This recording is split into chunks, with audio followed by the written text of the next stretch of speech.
Picture चालू करो बे। आशुतोष जी किधर जा रहे हैं? मैंने शुरुआती यहां से की, कट्टरता की बात करूंगी और सोचूंगी और पूछूंगी ये कि सर्वधर्म संभाव की बात करते करते खालिस हिंदू मुसलमान पर आकर खड़े हो गए। जी देखिए गरिमा जी, देश तो बहुसंख्यक से ही चलेगा।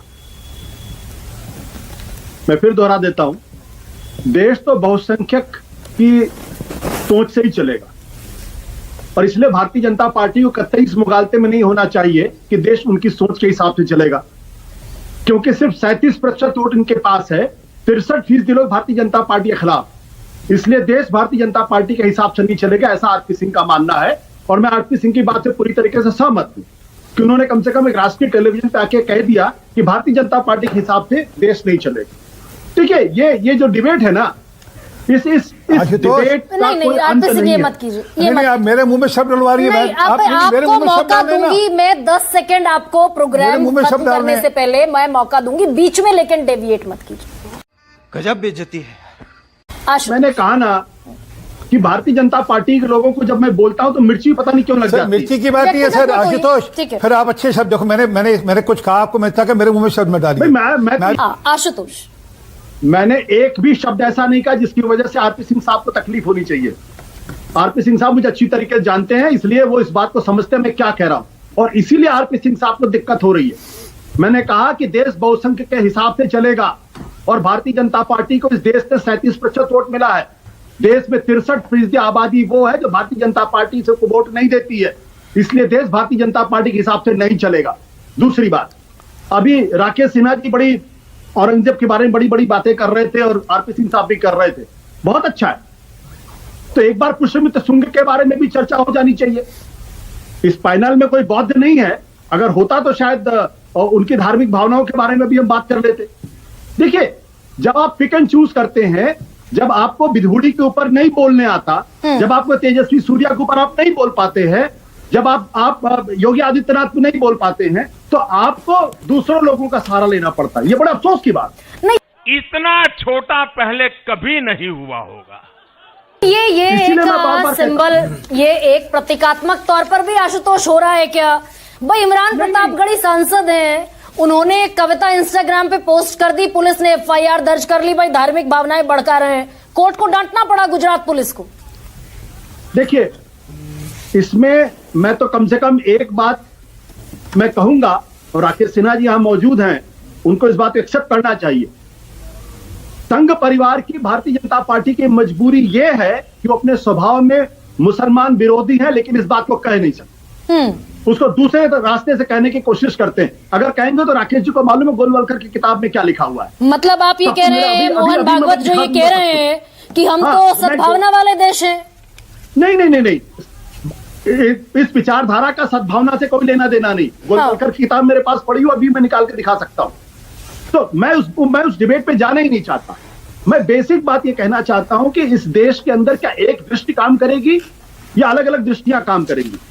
अगर इस देश में सिर्फ एक ही इतिहास दृष्टि होती तो बाबा साहब अम्बेडकर नहीं पैदा होते इस देश के अंदर, दयानंद सरस्वती नहीं पैदा होते, विवेकानंद नहीं पैदा होते, गोलवलकर नहीं पैदा होते, और महात्मा गांधी, जवाहरलाल नेहरू भी नहीं पैदा होते, क्योंकि फिर एक ही दृष्टि काम करती। देश संकट में है। लेकिन राजकुमार भाटी ये बैठे बैठाए क्यों कहेंगे भाई औरंगजेब की तारीफ अबू आजमी क्यों करते दिखेंगे? विशुद्ध वोट बैंक की पॉलिटिक्स करेंगे ना अबू आजमी भी, पोलराइज करेंगे शिवाजी मानखुर्द नगर में। नहीं, ये सोचना बिल्कुल गलत है। औरंगजेब के नाम पर इस देश में कोई वोट नहीं देता। आज औरंगजेब किसी का आदर्श नहीं है। औरंगजेब ने बहुत गलतियां की थी, हिंदुओं के साथ अत्याचार किया, सिख गुरुओं के साथ अत्याचार किया, क्रूरताएं की, और अबू आजमी ने जब अपने शब्द वापस ले लिए और खेद व्यक्त कर दिया तो बात वहीं समाप्त हो जानी चाहिए थी। लेकिन जो औरंगजेब ने कट्टरता की लाइन पे औरंगजेब चलता था और जो हिंदू मुस्लिम नफरत उसके अंदर थी, वो नफरत अधूरी रह गई। उसे भारतीय जनता पार्टी आगे बढ़ाना चाहती है, इसलिए लगातार औरंगजेब को जिंदा रखना चाहती है। मैं उम्मीद कर रहा था कि राकेश सिन्हा जी ईमानदारी से उस तरफ की भी निंदा करेंगे जो उस तरफ अब शब्द बोले गए हैं। योगी आदित्यनाथ जी सदन के अंदर खड़े होकर कैसे शब्द बोलते हैं, सुअर, गिद्ध, ये तो अब कहा ही उन्होंने। छोटा सा राजकुमार जी, भाई आप कह रहे हैं कि औरंगजेब क्रूर शासक था, राजकुमार भाटी स्टूडियो में ये बात मान रहे हैं। अखिलेश यादव को क्या समस्या है? अखिलेश यादव कह रहे हैं कि हमारे विधायक हो या सांसद, उनकी बेखौफ दानिशमंदी बेमिसाल है। वो तो इसे बेखौफ दानिशमंदी बता रहे हैं। उन्होंने जिस तरह अबू आजमी को गैर संवैधानिक तरीके से सदन से निलंबित किया गया, उसके खिलाफ आवाज उठाई है। अगर हम करें तो करें क्या, बोले तो बोले क्या। अभी जो राकेश सिन्हा जी कह रहे थे, रमेश विधूड़ी ने भी और मुख्यमंत्री योगी आदित्यनाथ जी ने भी जो शब्द बोले सदन के अंदर बोले हैं। अबू आसिम आजमी ने बाहर सड़क पे बोले हैं, सदन के अंदर नहीं बोले। सदन के बाहर बोले गए शब्दों के लिए सदन कार्रवाई नहीं कर सकता और सदन के अंदर बोले गए शब्दों के लिए बाहर कार्रवाई नहीं हो सकती। तो उनका निलंबन भी गैर संवैधानिक है। दूसरे, वो शब्द बोलने पे गिरफ्तार जरूर होंगे, जेल भेजा जाएगा। और योगी आदित्यनाथ कह रहे हैं उत्तर प्रदेश भेज दो, हम ठीक कर देंगे। तो ये खुलेआम उकसा रहे हैं, ये खुलेआम लोगों को भड़का रहे हैं। और संभल में राजकुमार जी यही करते दिखे थे अखिलेश यादव। क्या संसद का सत्र चल रहा था, संभल में 50,000 लोगों की भीड़ मुंह पर कपड़ा बांधकर चली आई, पत्थरबाजी हुई, गोलियां चली। किसी ने कहा ये भीड़ कहां से आई 50,000 लोगों की संभल में? संभल की घटना पे बहुत चर्चा हो चुकी है, पहले भी हम कह चुके हैं। दोबारा आप पूछना चाहती हैं तो संभल में जो सर्वे का आदेश था वो सर्वे हो चुका था, शांतिपूर्वक हो गया था। भारतीय जनता पार्टी को सूट नहीं करता कि कुछ बवाल ना हो। बवाल होता तो इन्हें लाभ होता है, राजनीतिक लाभ। इसलिए जानबूझ के बवाल कराने के लिए दोबारा सर्वे करा गया। सर्वेयर्स के साथ बीजेपी आरएसएस के कार्यकर्ता गए, उन्होंने उग्र नारे लगाए। उससे कुछ भोले भाले लोग भड़कावे में आ गए, उन्होंने पत्थरबाजी की। उसको कोई समर्थन नहीं कर रहा, उस समय भी हमने समर्थन नहीं किया। लेकिन वो पूरा षड्यंत्र बीजेपी आरएसएस का था और ये इसी तरह के षड्यंत्र करते हैं। तो उसमें ये बड़ी अच्छी बात कही आप। उस आग में घी आपके भी जो सहयोगी है वो डालने का काम करते हैं। भाई कट्टरता एक तरफ से है, दूसरी तरफ से भी क्या उसमें आग में घी डाला जाता है? मल्लिकार्जुन खड़गे सबसे बड़े नेता हैं आपकी सहयोगी पार्टी के। वो कुंभ जो सबसे बड़ी आस्था का एक जगह है, केंद्र है, उसको कहेंगे भाई गरीबी थोड़ी मिटती है कुंभ न आने से। मतलब आस्था को सीधे आप भी चोट पहुंचाने की कोशिश करते हैं। नहीं, देखिए इस बार जो कुंभ में अव्यवस्थाएं हुई हैं और कुंभ में जिस तरह के निंदाजनक बातें हुई हैं। हाँ। कई बार भगदड़ मची है, कई बार आग लगी है, लूट हुई है खुली, वहां पुलिस ने वसूली की है, पुलिस ने अपनी गाड़ियों में सवारियां ढोई हैं। और मुख्यमंत्री सदन में खड़े होकर जिस व्यक्ति का महिमा मंडन कर रहे हैं कि 45 दिन में 30 करोड़ रुपए कमाए उसने नावों से, वो एक हिस्ट्री सीटर है। उस व्यक्ति ने सूर्यकांत त्रिपाठी निराला जो हिंदी के शानदार कवि हुए हैं, उनके पौत्र की हत्या में वो वांछित है, मुकदमा चल रहा है।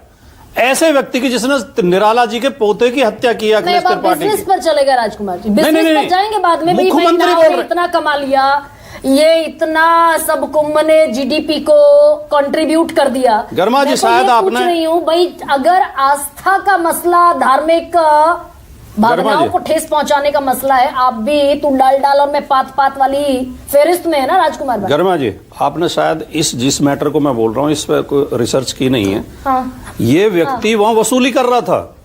15 दिन पहले इसके खिलाफ मुकदमा दर्ज हुआ है वसूली करने का, मल्लाहों से वसूली कर रहा था। वो नाव जो चला रहे थे उन सबसे अवैध वसूली कर रहा था। उस व्यक्ति का गुणगान उत्तर प्रदेश का मुख्यमंत्री सदन के अंदर कर रहा है कि उसने 30 करोड़ रुपए कमाए हैं। 30 करोड़ रुपए नाव से कैसे कमा लेगा 45 दिन में आदमी? नहीं, लेकिन ये शर्मनाक बात है। ये राजकुमार भाटी करवाली बेइज्जती। ठीक है, मैंने मान लिया आपकी बात। हो सकता है मैंने रिसर्च ना की हो, लेकिन ये कह देना ममता बनर्जी कह देंगी मृत्यु कुंभ है। मृत्यु कुंभ तो इसलिए कहा बहुत लोगों की मृत्यु हुई है। कहेंगे कि गरीबी थोड़ी मिट जाएगी कुंभ न आने से, आप भी सीधा अटैक करते हैं। नो, इस खाई को और चौड़ा करने की कोशिश करते हैं। नो, हमने कुंभ पे न कभी अटैक किया। कुंभ एक शानदार आयोजन है, पूरे भारत को उस पर गर्व है। और हमारी सरकार में 2013 में बहुत शानदार कुंभ का आयोजन हुआ था। कहीं कोई 65 करोड़ लोगों ने डुबकी लगाई, एक बार किसी ने प्रशंसा की। 65 करोड़ रुपए तो कुछ और रिसर्च भी आई हैं जो 12 करोड़ ही बता रही हैं। अब उस पर तो हम विवाद नहीं करना चाहते। अब मुख्यमंत्री जी ने कैसे गिने, किस तरह गिने हैं? 20 घंटे तक तो उन्हें ये पता नहीं था कि कोई हादसा भी हो गया और उसमें कितने लोग मरे हैं। 20 घंटे तक मुख्यमंत्री मृतकों को नहीं गिन सकते, 65 करोड़ उन्होंने गिन लिए। अब इनका काम झूठ बोलने में बहुत माहिर होते हैं। गोएबल्स के शिष्य हैं ये, जो हिटलर का प्रचार मंत्री था। वो कहता था कि झूठ जब बोलो तो बड़ा झूठ बोलो और उसे बार बार रिपीट करो। उसी पे चलते हैं बीजेपी आरएसएस वाले, झूठ बोलते हैं। पहले क्या रोजाना बढ़ाते रहे। आज 6 करोड़, आज 7 करोड़, आज 15 करोड़, आज 20 करोड़, आज 45 करोड़। खुद कह रहे थे कि 40 करोड़ लोग आएंगे, लेकिन जब देखा कोई विरोध नहीं कर रहा है तो 65 करोड़ तक आंकड़ा पहुंचा दिया। ये कितना भी झूठ बोल सकते हैं। हमारे प्रधानमंत्री कह चुके हैं कि 600 करोड़ लोगों ने मुझे वोट दिया है। आरपी सिंह, रुक जाइए। इस सवाल का जवाब दरअसल खुले तौर पर बीजेपी का कोई नेता नहीं दे सकता। देश बहुसंख्यकों की इच्छा से चलेगा क्या? क्योंकि अनकॉन्स्टिट्यूशनल है। अब विधानसभा में उग्रवादी, विधानसभा में कमबख्तों का, गिद्धों का, सुअरों का इस्तेमाल होगा। इसको जस्टिफाई नहीं कर सकता कोई। संसद में उग्रवादी, आतंकवादी कहा जाएगा, इसको जस्टिफाई नहीं कर सकता कोई। लेकिन अखिलेश जी क्यों कहेंगे भाई मल्लिकार्जुन खड़गे? क्या जरूरत है धर्म के मामलों में राजनीति को घुसाने की और एक तरफा कहीं इंक्लाइनेशन दिखाने की? देखिए, बार बार हमारे बीजेपी के प्रवक्ता और आप भी बीजेपी के तमाम लीडरों की बातें सुना रही हैं कि बहुसंख्यकों के मर्जी से देश चलेगा, और इस पे अड़े हुए भी हैं। बहुसंख्यकों की मर्जी से सरकारें चुनी जाती हैं, लेकिन वो सरकारें भी संविधान से ही चलेंगी, गलतफहमी में ना रहे कोई। सरकारें भी बहुमत से चुनी जाती हैं, बहुमत वाली ही बनती हैं, लेकिन उसे भी संविधान से ही चलना होता है। और यही जब तक हम विपक्ष के लोग हैं, इंडिया गठबंधन है, ये बीजेपी और इनके लोगों को कि बहुसंख्यकों के हिसाब से देश चलेगा, ये चलाना चाहते हैं। ये हमें कभी इनको इस तरह से हम कामयाब नहीं होने देंगे। आई एम सॉरी बाबू। गर्मा जी, मैं जब से बीजेपी की नई सरकार 2014 के बाद आई है, तब से मैं कई बार कह चुका हूं और चुनौती देके कह चुका हूं कि बीजेपी की जो वर्तमान सोच है वो 5-6 शब्दों हिंदू मुसलमान कट्टरता, सांप्रदायिकता, इन सब के बयान जा ही नहीं सकती है, क्योंकि कोई काम तो किया नहीं है। तो रोजाना इसी में नए नए मुद्दे उठा के ले आना, और इसके साथ एक बड़ा वर्ग बना रखा है जिसे गोदी मीडिया कहते हैं, उसको भी इन्वॉल्व कर लेना। नहीं, अब इसको आप अपने आप को मत लीजिए, अपने आप को मत लीजिए। मैं उसको दूर आपको बाहर रख रहा हूँ। नहीं, सुनिए उससे बढ़ावा कौन देगा? आप उनकी पैरोकारी मत करें, क्योंकि पैरोकारी करने लायक वो है नहीं। ये स्पष्ट समाज भी जानता है। और जहां तक आप सरकार जवाबदेही की है, सरकार से प्रश्न होगा, क्योंकि आपको जिम्मेदारी मिली है। प्रश्न करो तो कहते हैं पाकिस्तानी हो, खालिस्तानी हो, नक्सल हो, चीनी हो, पता नहीं क्या क्या बना देंगे, जेल में बंद कर देंगे, आरोप लगा देंगे, मुकदमे दर्ज कर देंगे, चाहे वो पत्रकार हो, चाहे नेता हो, चाहे साहित्यकार हो, चाहे जिस फील्ड का हो, चाहे किसान हो, चाहे नौजवान हो, चाहे महिला, जो भी हो। अगर इनसे मतभिन्न है, लोकतंत्र है, मतभिन्नता रहेगी। आप भी देश की बात कर रहे हैं, विपक्ष भी देश के हित की ही बात करता है, लेकिन आप ये सोचें कि आप सरकार में आ गए तो आपकी जागीर है देश, आपकी जागीर नहीं है। विपक्ष आपको जगाता चिताता है, विपक्ष आपको और चौकन्ना और सफल बनने के लिए ही सुझाव देता है, लेकिन आप उसे अन्यथा लेते हैं, क्योंकि आपकी सोच तानाशाही सोच है। अरे बाप रे, ये तो धोती खोल रहा है। और जहां तक रही बात हेट स्पीच की, दुनिया में नंबर 1 है हमारे भाजपा के 3-4 नेता। सिर्फ यूपी में पिछले चुनाव के दौरान 242 हेट स्पीचेज हुई हैं। कई संस्थाओं ने बाकायदे विधिवत कोर्ट किया है। 1100 हेट स्पीचेज दी गई हैं 3 साल 2 साल में। भूल जाते हैं अखिलेश जी। इमरान मसूद कब के बयान दिए थे, किस पार्टी में थे, क्या थे? और अभी तो आज तो आपके सिटिंग एमपी हमारे यहाँ तब हम उसकी जिम्मेदारी लेंगे ना। सारे भ्रष्ट तो चले गए बीजेपी में। सब कभी ये तो नहीं कहते, जिसको प्रधानमंत्री जी बोलते थे कि करता है ना इमरान मसूद को टिकट देना, क्योंकि मोदी से हेड ऑन लेते हैं, ये इस तरह का बयान देते हैं, हेड ऑन लेते हैं, तो सूट करता है। उसके बाद बोला क्या? उसके बाद कोई इस तरह की हरकत की? आप तो अभी एक सांसद की, दिल्ली के एक सांसद की पार्लियामेंट में कहा गया वक्तव्य को सुना रहे हैं, उनको डांट तक नहीं पड़ी, उनके ऊपर कार्रवाई तक नहीं हुई। किस प्रकार की भाषा का प्रयोग किए थे? रोजाना किस तरह की भाषा का प्रयोग बीजेपी के लोग करते हैं? कट्टरता, हिंसा, सांप्रदायिकता के रोजाना ये लोग परोसते हैं समाज में हमारे। ऊपर से कहेंगे दूसरों को नसीहत देंगे। अरे भाई, आप हमारे समाज को कहां ले जा रहे हो? आपके पास काले अच्छा, धन का यानी जवाब कि नहीं है। इलेक्टोरल सिस्टम जो है अखिलेश जी, सांप्रदायिकता भी है, कट्टरता भी है, जातिवाद भी है, विद्वेष भी है, धार्मिक उन्माद भी है, सब है। और इलेक्टोरल सिस्टम में आरपी सिंह कह रहे हैं जो वोट जिसको जनता वोट देगी वो सरकार चलाएगा, देश चलाएगा। इस प्रकार की बचकाना बातें किसी के गले नहीं उतरती, लोग मजाक उड़ाते हैं।